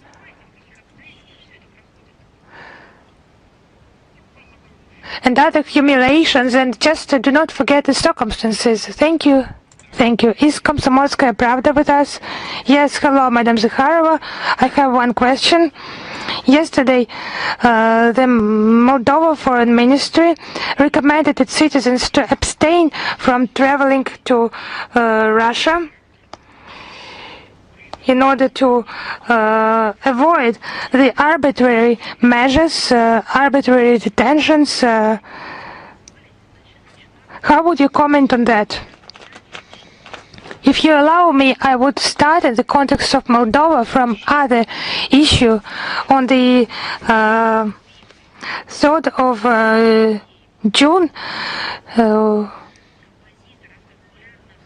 we witnessed the death of our beloved composer, wonderful author, wonderful music for famous films. He passed away. He was 88 years old, this people's artist of the Soviet Union.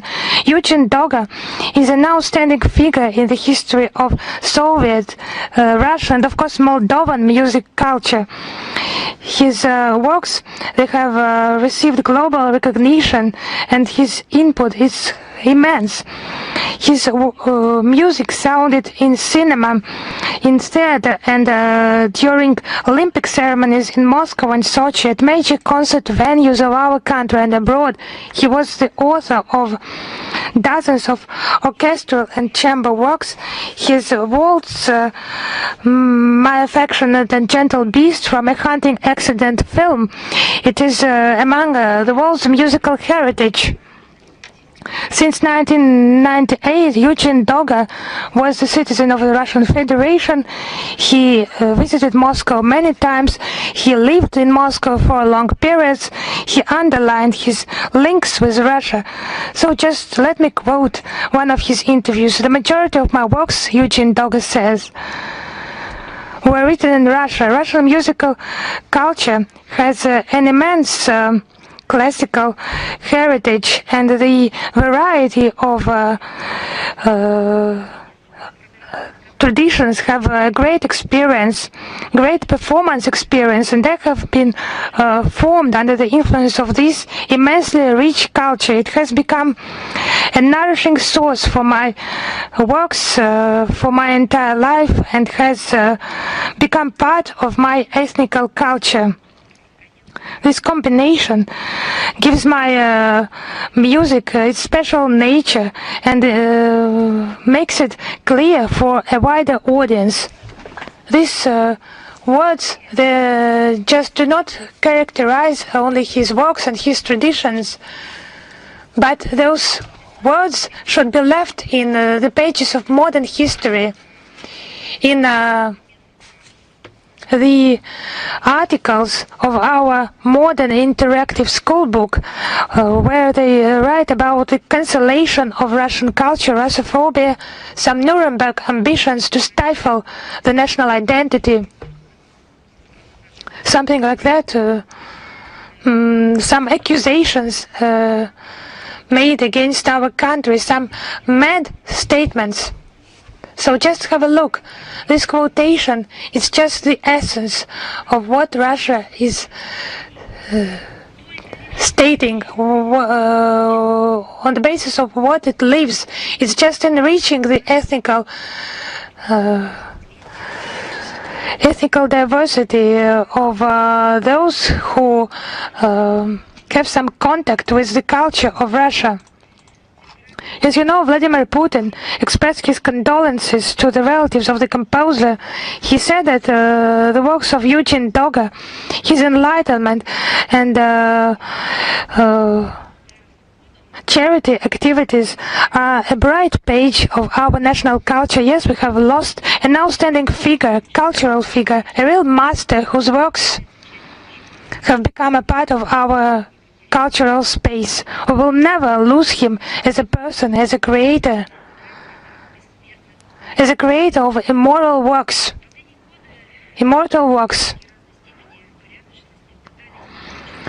In the last years of his life, some politicians who just lack dignity, they just tried to make him promote some Russophobic ideas, but we will remember his input to the Russian culture, and we will just not remember him. We will just live with this music, because it is in the hearts of many people, and of course of many Russians. Why have I started with that? Because it should necessarily be mentioned. It's our common loss and pain, but it's our common achievement that those people have been such outstanding creators in our culture. And now your question. Just think about it. The Moldovan authorities, they just ban, or under some false pretext, they just find some pretexts and just try to talk their own citizens from travels to Russia, just under the pretext of some alleged arbitrary actions by Russian authorities. In diplomatic terms, it's a set of ungrounded statements not backed by facts. This is nonsense. The Moldovan authorities, following suit, their Western curators try to accuse Russia in what they are doing, not us. We don't do this. The officials in Chisinau say that Moldovans that come to Russia may face the legal arbitrary actions from the Russian authorities. In practice, everything is vice versa. It is Russians who come to Moldova faced in the airport of Chisinau with open discrimination. Even some people of Moldova and representatives of other ethnicities who live there with their Moldovan passport are discriminated against by the authorities. They are subject of additional checks. They and their children are stripped of basic conditions, food, water, possibility to connect with the world, and embassies of Russian Russian embassy there are not granted the access to compatriots. This contradicts the Convention on Consulate Relations. This is characteristic of the Chisinau regime. Independent, first of all, Russian-speaking media are closed down under made-up pretenses. Since February 2022, 18 TV channels and more than 60 internet resources were closed down. There is more pressure on political opponents. The tax service of Moldova blocked assets of the head of Gagauzia, Evgenia Gutsul, and a number of oppositions. There are attempts to ban Evgenia Gutsul from possibility to fulfill her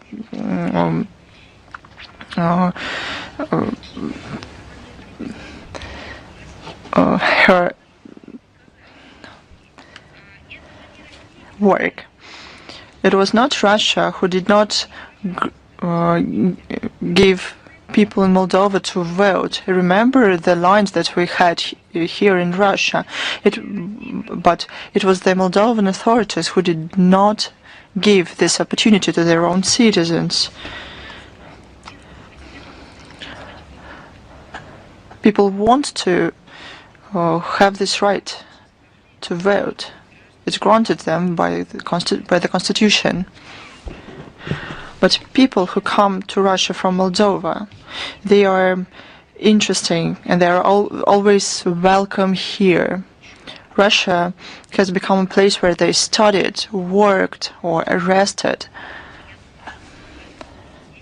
And this warning, I'm sure, it was laughed off in Moldova because a lot of people from Moldova come to Russia. Indeed, we have our own requirements, customs, and border checks, and they're effective, and they apply to not only to the people from Moldova, but every country has such rules. But they came up with the idea that Moldovans cannot enter Russia freely is absurd. Moldovans, those who visit Russia or live in Russia, or who have some friends and relatives in Russia, won't allow Chisinau to strip them of huge possibilities that cooperation with Russia opens for them. I would like to note that Russia's MFA on April 28 sent a note to proposing to hold bilateral consultations on a set of issues to do with border transition of the countries of the citizens of the countries. The consultations now will give an opportunity to discuss mutual problems, express criticism, but the Moldovan side did not respond to it. That is it. Citizens of Moldova should know what Sandu thinks about them. When we propose to go through the concerns or issues at the expert level. There's nothing. Probably now they're going to write something back, but we haven't heard from them since.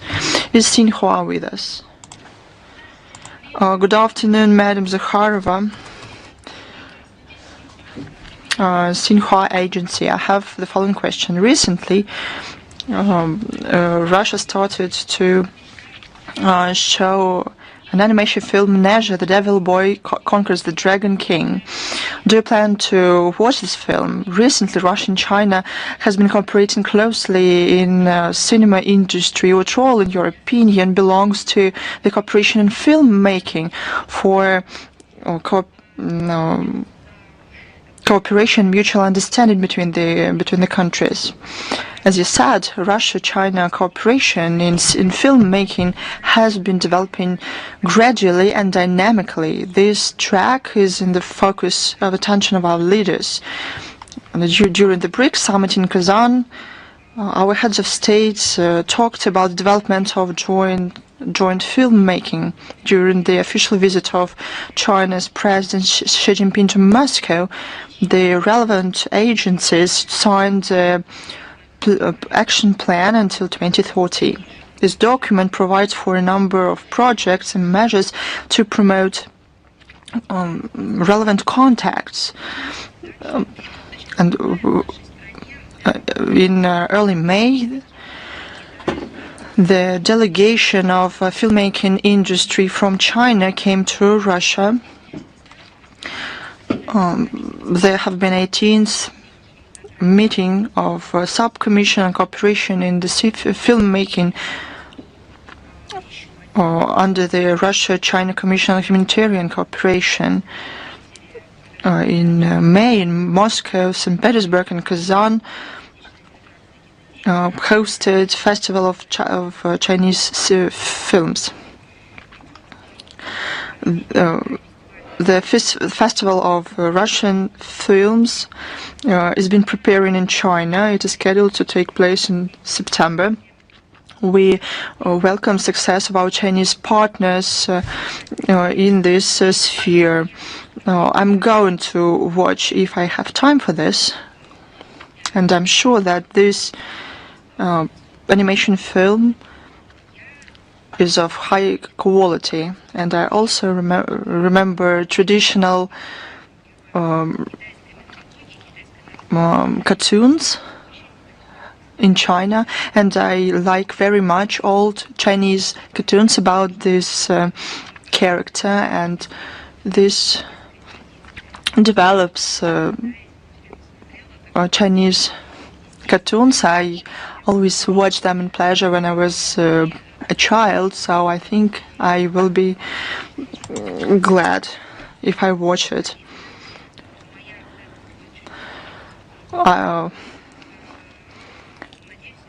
I'll tell you my opinion after I watch it, and I hope that our people will like it too. I think we have to facilitate the development of filmmaking in China, given the traditions our countries have. We already have a film project scheduled. It's a very important factor to strengthen, in general, mutual understanding and friendship between our countries. I'll tell you more. This is a very good and very needed contribution to the world culture and art. Thanks to you. Is the China Media Corporation with us? Good afternoon, Madam Zakharova. We had two questions, but you answered one of them, so I'll ask you the second. Recently, the American side accused China in violating the consensus reached in China-American negotiations in Geneva. China refuses these accusations, and the American side introduced restrictions against China, how can you evaluate this kind of behavior? Many times during briefings and in statements, we have noted illegitimate and discrimination character of bans introduced by Washington all over the world, including against China.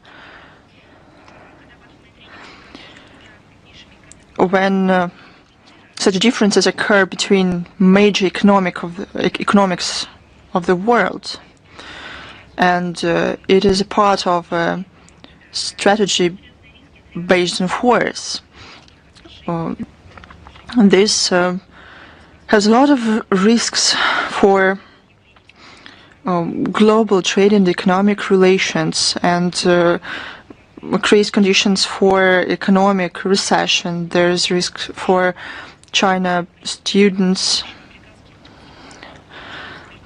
Some visas have been revoked for Chinese students.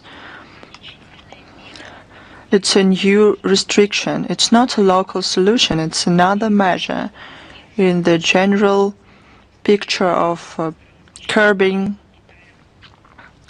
China from the US. As far as I know, probably you can tell more details. The share of Chinese specialists in American high technology is huge. They asked them to come to the US. They promised prospects and so on, but that happened, something like this happens, and they're segregated against. You know, I have a certain proposal to Chinese students. Don't get disappointed. Look at the Russian education.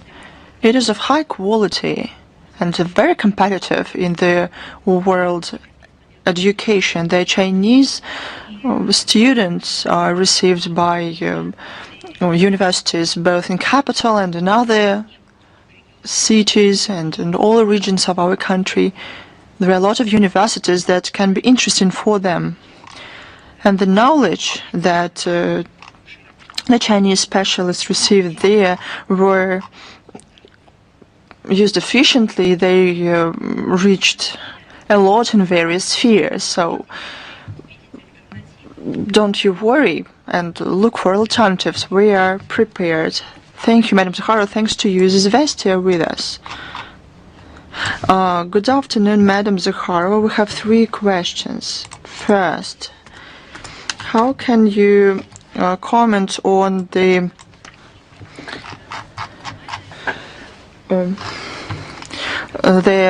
Child Prize awarded to Ursula von der Leyen on May 29th? I only can say that earlier, in recent years,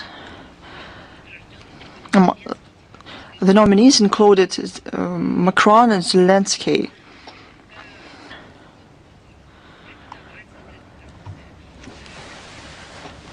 When teachers or medical workers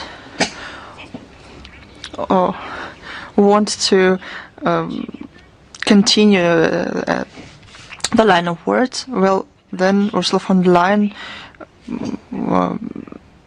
works perfectly here.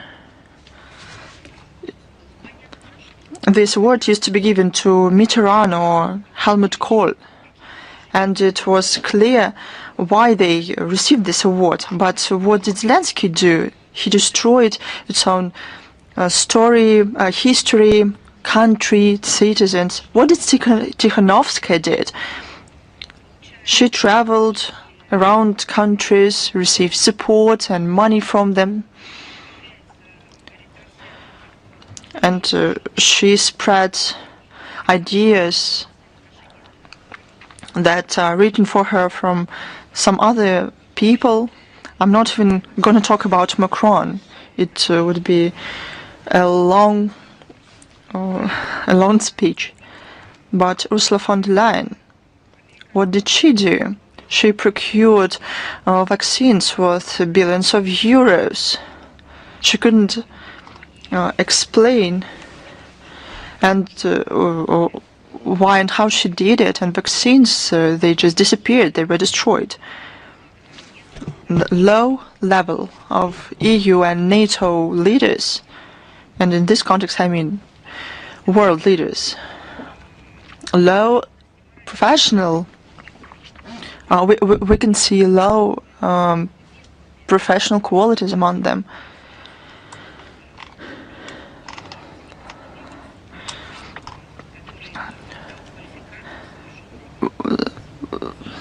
The court ruled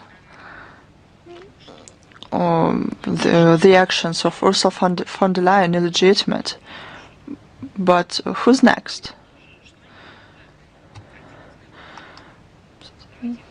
Somebody infamous, probably. The next question: what can you say about the outcomes of the presidential elections in Poland? We can see how for many years Russophobia was being spread there. And this became the uniting topic for Polish political elites. I mean, the anti-Russian consensus. Whoever won the presidential elections in this country, we don't see prospect for normalization of bilateral relations between our country until officials in Warsaw refuses the implementation of hostile towards Russia policies. The President Nawrocki distinguished himself only by the fact that he actively participated in taking down of memorials to Soviet liberators. And one more question: how do you evaluate the second round of negotiations in Istanbul? What are further prospects for that? We talked about it today already.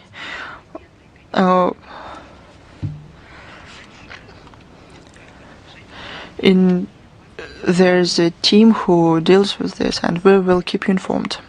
Thanks to you. Is news.ru with us? Good afternoon, Madam Zakharova. News.ru information portal. We have only one question. Can you comment on the election of the former Foreign Minister of Germany, Annalena Baerbock, as a president of the 80th session of the UNGA?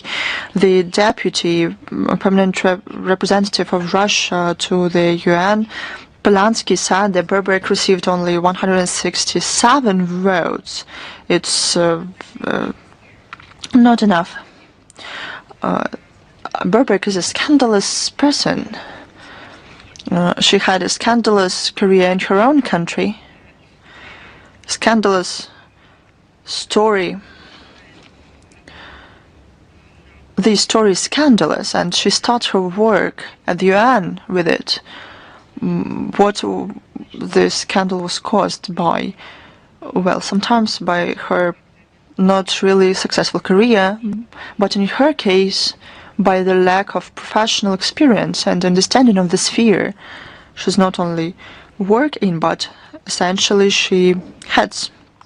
Do you remember how her work as the foreign minister of Germany collapsed? People in Germany recognized that it was a shame. But so it's not surprising. The whole Germany thinks where she can be sent, but in order not to think about her. It's what they write about it. It's not my words. Unfortunately, in this regard, this high post, however more connected with ceremonial functions, is important. But I think we remember a lot of her quotes about 360-degree turn and many kilometers that separate countries in the world. But this year, in the year of the anniversary of victory of Nazism, the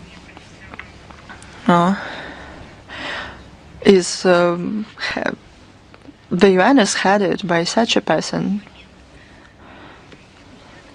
All of this, unfortunately, harms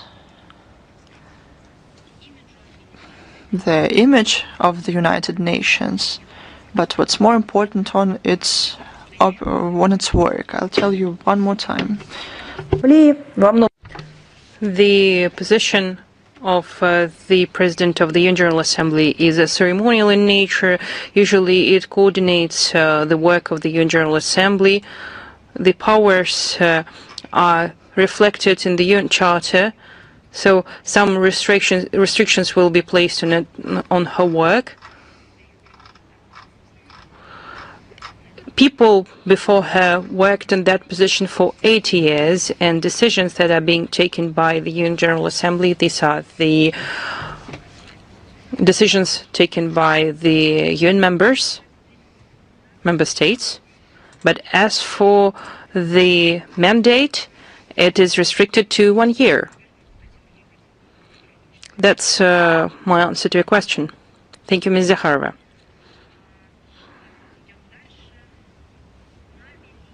Moving on, Большая Азия, Greater Asia, please. Hello, Ms. Zakharova. Today we have one question for you. The Russian Foreign Ministry has been upholding the interests in Central Asia, but we see that China is gaining ground in this region. It's developing its own platform within the system of international affairs. Recently, they have published a draft agreement on forming and using the budget of the Central Asia-China Secretariat. Its summit is expected to take place this month in Astana. How this format is going to affect Russian interests in Central Asia, and how does it affect contacts between Moscow and Astana, Bishkek, Dushanbe, and Tashkent? Leaders of Russia and China, during their talks in Moscow in May 2025, agreed to follow up on their efforts aimed at maintaining stability and gradual social and economic development in Central Asia region. This principled agreement is reflected in the joint statement made by Russian Federation and the Chinese People's Republic on further strengthening of relations of comprehensive partnership and strategic interaction made on May 8th. Russia is making its own significant contribution to this work by developing a stable, intensive bilateral, multilateral contact at the highest levels with our friends and allies in Central Asia. Despite a complicated geopolitical situation, we're actively developing our interaction in all areas, including trade, transportation, science, education, and culture. There is in these areas, Russia is one of the central and leading partners for Central Asian states and of